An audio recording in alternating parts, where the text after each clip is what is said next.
interesting thing of the occult, and all the Masons and the Jesuits and all the different groups. There's lots of different groups, but I think they're all in the same club anyway. They're Mm. like politics.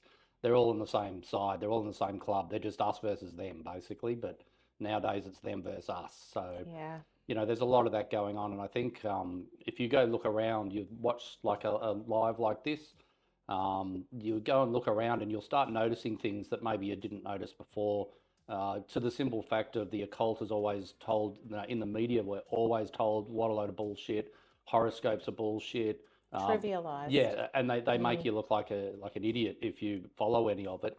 Yet the highest powers that be use it. They have their own readers, and like Prince Charles, for example, is right into it. Everything he does is symbolized, it's symbolism, and it's in your face. And but then the same people who act like they don't use it and it doesn't exist, and people shouldn't worry about it. And I think what you'll notice a common thread is the powers that be really don't want you guys to understand or how to use occult symbolism, uh, you know, everything about it. And a lot of it's kind of like bad words for like conjuring would be a bad word, but manifestation is Would the be a powerful word. yes. So there's a lot of double meanings when you hear words as well.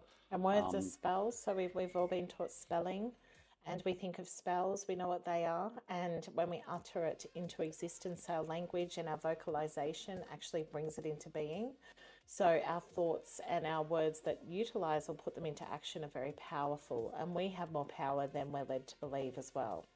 Absolutely, and that's the thing, like spells, spelling, all that kind of thing. It's always in your face.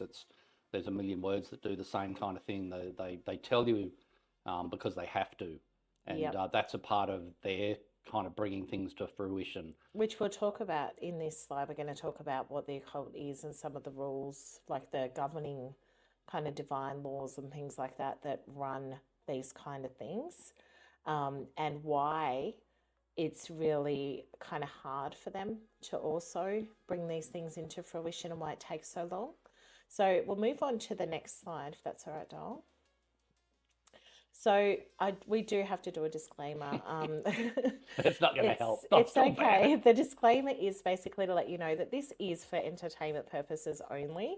We don't have any affiliations with mentioned organisations in this video or any of this series.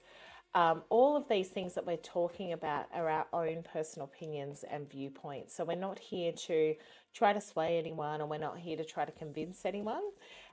We just wanted to put that disclaimer out there nice and early. Okay.